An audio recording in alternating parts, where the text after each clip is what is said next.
Uttaranchal University, Dehradun, NAC A+ accredited university. Hi hello నమస్తే welcome to our channel మనం TV. నేను మీ శాన్వి. ఈ రోజు మనతో పాటు ఏపీ ప్రత్యేక హోదా సాధన సమితి అధ్యక్షుడు చలసాని శ్రీనివాస్ గారు ఉన్నారు. ఆయనతో మాట్లాడి ప్రస్తుత రాజకీయాల గురించి తెలుసుకుందాం. హాయ్ సార్, నమస్తే.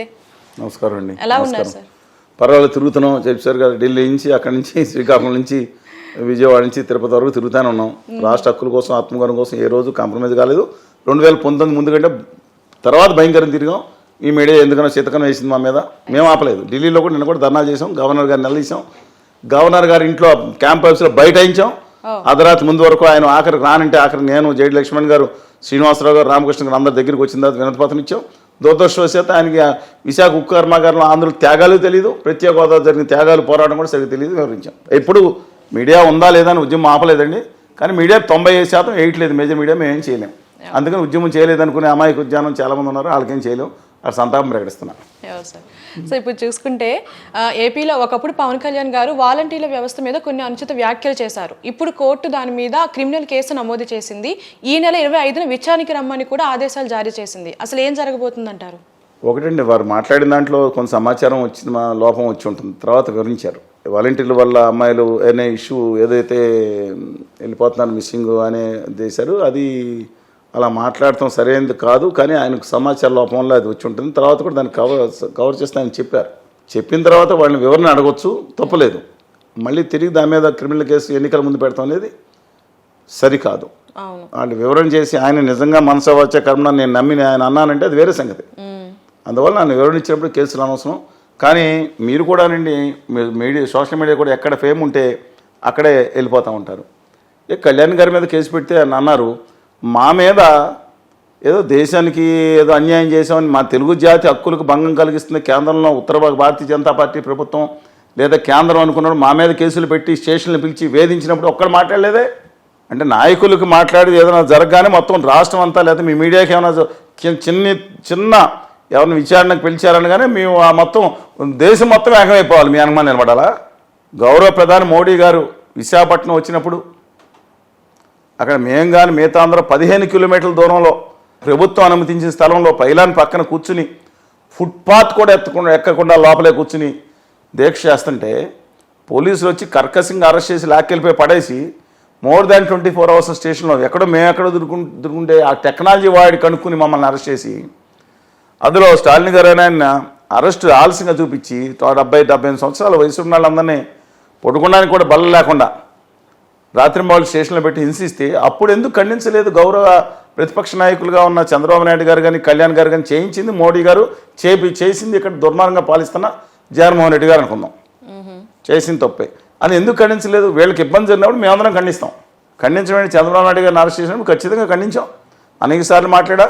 వాళ్ళ అబ్బాయి లోకేష్ గారు దీక్ష చేస్తున్నప్పుడు స్వయానా ఢిల్లీ వెళ్ళి వాళ్ళ సంఘీభావం తెలియజేసి వచ్చా, ఇలా కక్షాదింపు చేయడం మంచిది కాదు. ఎస్, కానీ మాకు మేము మాటలు మార్చలా, మాట తిప్పలా, పదవుల కోసం వెంపర్లాడలేదు. మరి నిజాయితీగా పోరాడే వాళ్ళని మీద కేసులు పెట్టి వేధించి పోలీస్ స్టేషన్ అన్నీ చేస్తున్నప్పుడు ఎందుకని వీళ్ళు స్పందించరు, మీరెందుకు స్పందించరండి అని అడుగుతున్నాను. వాళ్ళకు బాధ వచ్చినప్పుడు రఘురామ కృష్ణరాజు ఉన్నారు, పెద్దోళ్ళు మంచివారు, మా యొక్క ఎంపీ, మా నరసాపురం, మా పార్లమెంట్ కాన్స్టిట్యున్సీ మాది, మా ఓటర్గా మా మీద వేధింపులు ఇలా జరుగుతున్నాయి, మేము అలా కేసు పెట్టాను, మీరు ఫాలోఅప్ చేయండి అని 2020లో ఆయనకి విజ్ఞప్తి చేశాను. పోలీస్ స్టేషన్లో కేసు పెట్టి, మా పాలకొల్లు స్టేషన్లో కేసు పెడితే కనీసం ఫాలోఅప్ కూడా చేయలేదు ఆయన. కనీసం మా మీద వేధింపు జరుగుతున్న, అన్యాయంగా చంపుతా ఉంటారు, ఎలా అంటున్నారు అని చెప్పి మేము ఆధారాలు పెట్టిస్తే కనీసం స్పందించలేదు. కానీ ఆయన మీద ఇబ్బంది జరిగినట్టు మేము స్పందిస్తాం పద్ధతిగా, ఐ రెస్పెక్ట్ ఎవ్రీబడి. కానీ వన్ సైడ్ ఏంటో నాకు అర్థం కావట్లేదండి. ఇది వన్ సైడ్ లవ్ జనాలు ఉండాలని ఉంటుందా? వాళ్ళు చేస్తేనే ఉద్యమం, వాళ్ళ మాట మాట్లాడితే టీవీలో మహోద్యమం. ఢిల్లీలో వందలాది మంది వెళ్ళి ఢిల్లీలో జంతర్ మంతర్లో విశాఖపట్నం స్టీల్ ప్లాంట్ వాళ్ళు అక్కడ ధర్నా చేస్తే మొన్న 8వ తారీఖున ఒక్క వార్త ఎవరండి వేసింది? మేజర్ మీడియా ఎవరు చూపించారు? ఛాలెంజ్ చేస్తారు, చూపించమనండి. 8వ తారీఖున జంతర్ మంతర్లో జరిగిన ధర్నా విషయంలో చూపించమనండి. మేము సెమినార్ పెట్టాం, నేషనల్ సెమినార్ పెట్టాం. ప్రత్యేక హోదా విభజన హామీల సాధన సమితి, నేను, జేడి లక్ష్మణ్ గారు, పెంటపల్లిలో అనేక మంది ఉన్నారు. ఢిల్లీ యూనివర్సిటీ, జేఎన్యూ, ఇతర చోట్ల ప్రొఫెసర్స్ అనేక మంది వచ్చారు. ఎస్కే ఆంధ్రప్రదేశ్ యూనివర్సిటీ ప్రొఫెసర్లు వచ్చి జాతీయ స్థాయిలో ఒక Indian institute of Indian international సెంటర్లో సెమినార్ పెడితే వాళ్ళు ఇంత అక్షరముక్క రాసిన పాపాన పోలేదండి. అంటే వీళ్ళు ఏ రోజు ఇవాళ మోడీ గారికి జిందాబాద్ అంటే జిందాబాద్ అనాలి జనం, లేదు మోడీ గారు అది నంది అంటే నంది అనాలి, మార్చుకుని అది పంది కాదు పంది అనగానే పంది అనాలి, కాదు ఒరిజినల్ దేవుడి విగ్రహం కానీ పూజించాలి, ఉత్తర భారత జనతా పార్టీ కాదు పంది అనగానే అడవి పంది అనాలి, అది కాదు ఈ దేవుడి విగ్రహం కామధేను అనాలి, మళ్ళీ కాదు వాళ్ళే మార్చుకుని దాంట్గానే మళ్ళీ ముళ్ళపంది అనాలి. ఏందండి ఇది? నిమిషానికి వాళ్ళు మారుస్తున్నట్టు జనం గొర్రెలు అనుకున్నారా? గొర్రెలు దాన్ని తెలుసు కదా, గొర్రెలు దాన్ని ఒకటి నెడితే మొత్తాన్ని పడతాయి. ఆ గొర్రెలు తెలుగు జాతి అనుకున్నారు. ఇది వాళ్ళకి జరుగుతున్న అన్యాయం అయినప్పుడు ఖచ్చితంగా వ్యతిరేకిస్తాం, ప్రజాస్వామ్యం రక్షించాలని. ఇంకోటి అడుగుతున్నా, 2 రోజుల క్రితం మొన్న రాత్రి కర్నూలులో సభ జరిగింది. ప్రశాంత్ భూషణ్ గారు వచ్చారు, ఢిల్లీలో తెలుసు కదా ప్రశాంత్ భూషణ్ గారు, గోపాల్ గౌడ గారు సుప్రీంకోర్టు జస్టిస్ రిటైర్డ్ ఆయన వచ్చారు, ఫైజల్ గారు వచ్చారు, వివి లక్ష్మణ్ గారు, మేము రామకృష్ణ గారు, గఫూర్ గారు అందరం ఉన్నాం. ఏ మీడియా చూపించింది? 0.1% మీడియా చూపించింది. 99% ఆంధ్రప్రదేశ్లో మీడియాకి. ఎందుకని? బీజేపీతో ఉండే శక్తుల్ని లేదా ప్రజాస్వామ్య ఇతర శక్తుల్ని గెలవనవుతుందని చెప్తే ఏయిరాండి. ఏంటి మేము చేసిన తప్పేంటి చెప్పండి? ఏమైనా బూతులు తిట్టావా, చెప్పులు తీసుకుని కొడతా ఉన్నావా, తలలు తెగ కొడతా ఉన్నావా, ఇంకోటి చేసావా? ప్రజాస్వామ్యంగా మాట్లాడుతుంటే తప్ప. ఇప్పుడు మేము కూడా కొన్ని అందరూ పరిశీలించలేదు, కొన్ని మేము ఢిల్లీ వెళ్ళినప్పుడు చూపించిన వాళ్ళు ఉన్నారు, 1% చూపించిన రాసిన వాళ్ళు ధన్యవాదాలు చెప్తున్నా. ఏమైంది మీడియాకి? మీరు కూడా కళ్యాణ్ గారికి నొప్పి తగలగానే లేదా చంద్రబాబు నాయుడు గారికి ఏమైనా జరగగానే ఆయన మీద కేసు పెట్టగానే ఒక ఉద్యమంలా కలిసి వచ్చేస్తుంది మీ మీడియా. ఏంటండి ఇది? వివి లక్ష్మణ్ గారు అందరూ వాళ్ళు ఇప్పుడు ప్రస్తుతం రాలేదు, ఉద్యమంలో లేరా? గవర్నర్ గారిని అర్ధరాత్రి నిలదీస్తే అది వార్త కాదా?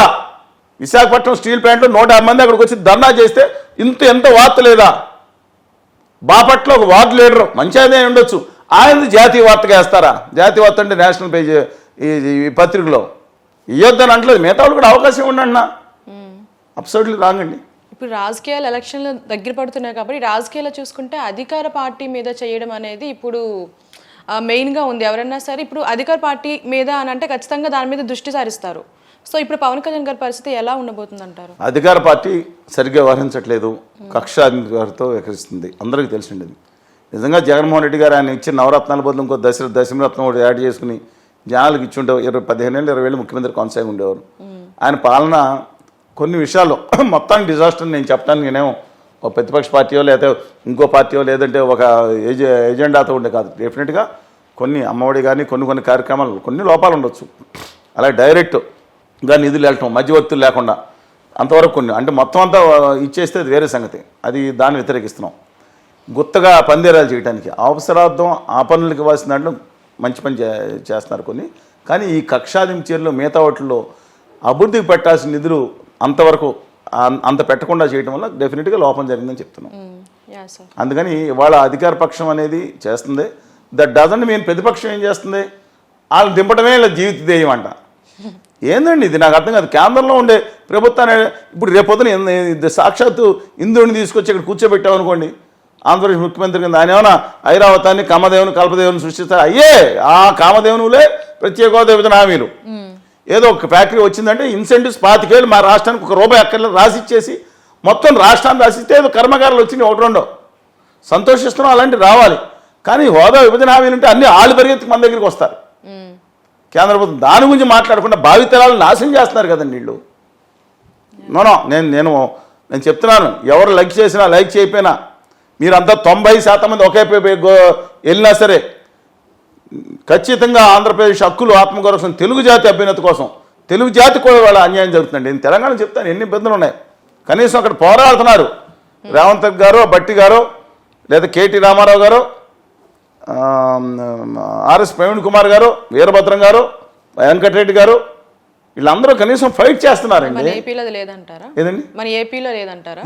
ఏమండి మీకు తెలుసు కదా, పదండి తోసుకు పదండి ముందుకు పోదాం, మోడీ కాళ్ళ మీద పడదాం.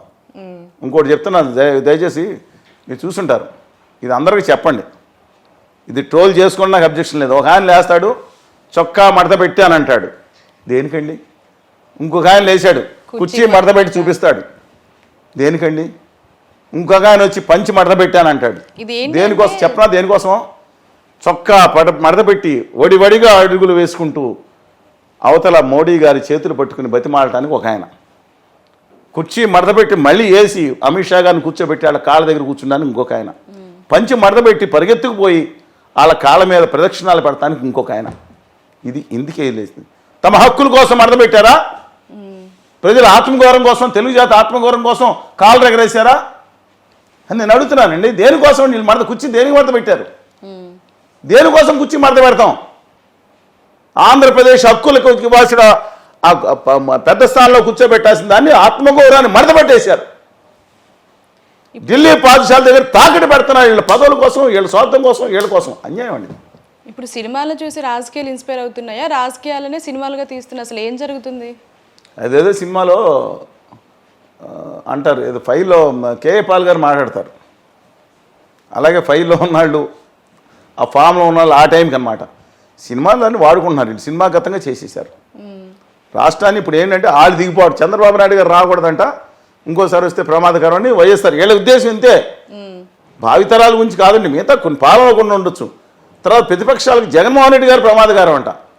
వీళ్ళు వచ్చేస్తే 4 ఏళ్ళు కేంద్రంలో సఖ్యతగా ఉండి వాళ్ళ కాళ్ళు పట్టుకుని చేశారు. ఇదేమి ఇచ్చారు? బూడిద నెత్తి మీద బూడిద మట్టి కొట్టి ఆ దిక్కుమాలకు కలుషితం అయిపోయిన యమునా నది నీళ్ళు ఇచ్చారు. ఆ తాగమని తలవాటికి పంపిస్తాం, ఎవరిని బతుకుతారని చూడండి. గిలగిలగల కొట్టుకుంటారు. ఆమె మోడీ గారు ఇచ్చిన నీళ్ళు యమునా నదిలో కాలుష్యంతో నొరగలు కక్కుతున్న విషం నీళ్ళు తీసుకొచ్చారని. బతకరు ఎవరో. అదృష్టవశాత్తు నీళ్ళని ఆ స్టేజ్ మీద ప్రసాదం ఇస్తే అక్కడ గవర్నర్ గారితో డామని పడిపోయి ఉండేవారు. అదృష్టం కొద్ది నేను ప్రార్థించాను, దయచేసి ఆ నీళ్లు ఎవరో తాకూడదని. నా మాట ఆలకించి ఆంధ్రమాత తెలుగు జాతి తల్లి ఆ ఎవరిని తాకుండా చేసి ఆ నీళ్ళని అక్కడ పెట్టించింది. లేకపోతే ఏం బతుకుతారండి? అవ్వా ఆ యమునా నది నీళ్ళు తీసుకొచ్చారా మోడీ గారు సెంటిమెంట్ అని చెప్పి. ఒకసారి నేను తీసుకెళ్తాను తాగమని ఆయన్ని. ఆ వాసన కూడా వాసన వచ్చేది. ఆ 1/2 కిలోమీటర్ దూరంలో వాసన వరద ఎన్నిసార్లు అది పరిస్థితి. Thank you sir. నమస్తే. నమస్తే.